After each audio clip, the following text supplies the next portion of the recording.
It's the most biggest update of the year. Find more about the Raceroom update and many other news right here, right now. Greetings petrolheads and welcome to romrom.net, the channel sharing the joy of sim racing and to a regular news roundup. If you have any news for us, send us a mail to news@romrom.net. Thanks for watching, my name is Serta and I will be your host for this video.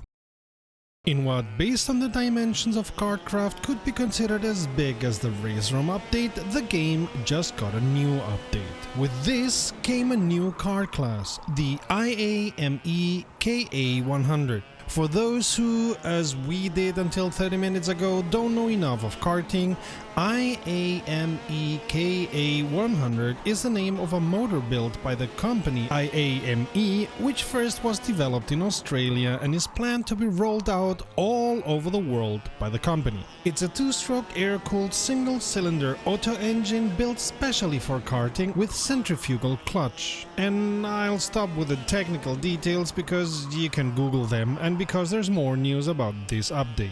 The devs of this sim have worked hard on a new tire model that calculates the heat transfer between asphalt, the patch of the tire in contact with it, the air inside of the tire and the rim, and also includes the friction these tires suffer. This means you will have to take care not to overheat the tire from now on.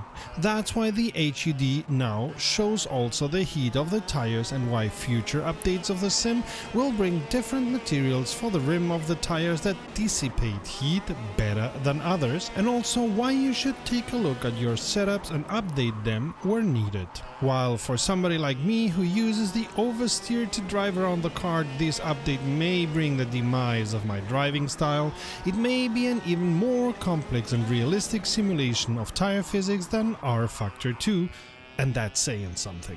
We did not only get a new class of karts, we can now also drive the GKCV in reverse, which means it's almost like a new track. Other parts of the update include a better force feedback, being able to move the HUD elements around and zoom them in or out, as well as improved curb response, which will make flipping your kart less probable. While we didn't know about this watch company until now, and we don't know why anyone would wear a watch worth 5,000 euro around, we want to tell you that until the 30th of December you can win such a watch that costs such much, say that after 3 beers, playing WRC9 in the 2x2 special stages from the Rally Finland in the most extreme weather condition. First, you have to do the Finland Arvaja reverse and Lauka. Then you have to do Arvaja and Lauka reverse. We want you to have a chance to win the watch, so we'll pass on this one. Only so you all get a chance, you know. Steam sale is here all over again, but instead of going through all the games like we've done before, we're going to recommend some. And if you want to make your own mind, check our video about racing sims, which should appear up there. Back to recommending. As always, Assetto Corsa Ultimate is a good decision. Great game, tons of mods, many people racing on and offline. For €8 USD, it's the bargain of the century. If you are into karts, Kartkraft is a great labor of love by developers down under and worth testing. It's also great on VR. 9 non-virtual euro USD. Wreckfest is the best non-racing sim experience you can get. Good for a laugh, as you can experience every Thursday in our Wreck Day. Yes, it's worth the 15 euro USD.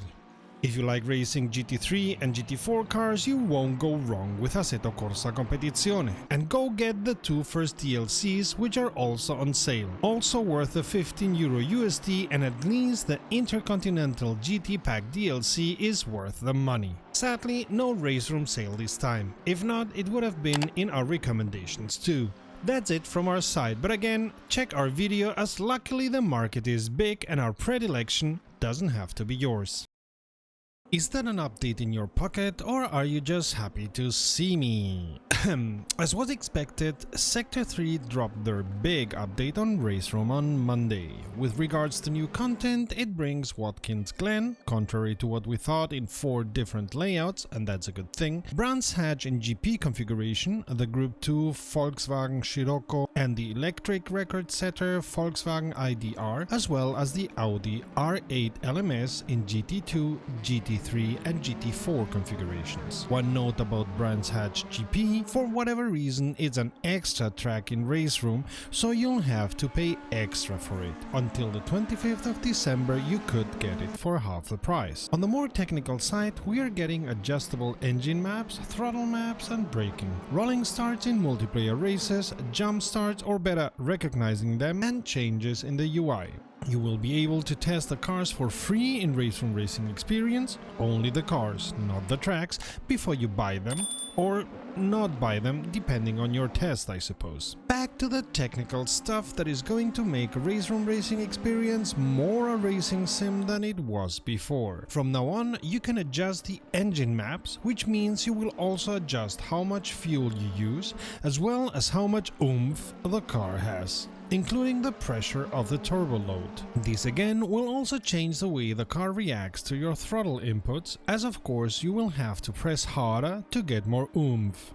But hey, you're saving fuel, and maybe enough to save those millions of seconds you lose in pits by not doing a pit stop. Well, it feels like millions anyway. Oh, and the engine of course has less wear, which may come in handy in the one or other situation, especially in endurance races, which Raceroom is trying to push. You can on one hand set the engine map in the car setup, on the other hand you will be able to program a button on your wheel or whatever controls you use to adjust it from the cockpit, but only if the car also supports that in real life. On that note, you will from now on also be able to change how strongly the engine braking works in the setup.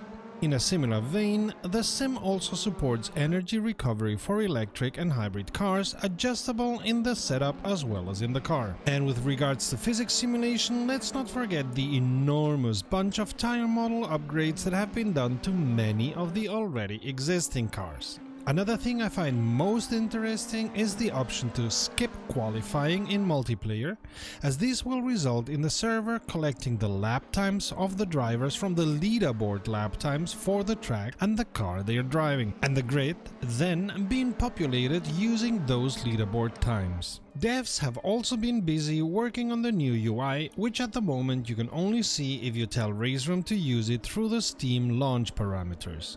You do so by typing -web menu in there and presto, new UI. You don't like it? Delete the parameter, but be advised this is going to be the new direction of the UI. I will have to test it, as I was quite happy with the UI until now. Not much more to tell you, just remember you can now have rolling starts as they are normal in GT3 and GT4 amongst many other series, although at the moment still AI guided. Complete manual rolling starts are planned for sometime next year. And remember also that you will have to be more careful on the start, as now the sim will recognize if you jump start and penalize you accordingly if the race has been set up in the server to not prevent false start. And as always, many small-ish physics, UI, sound and other tweaks round up this update.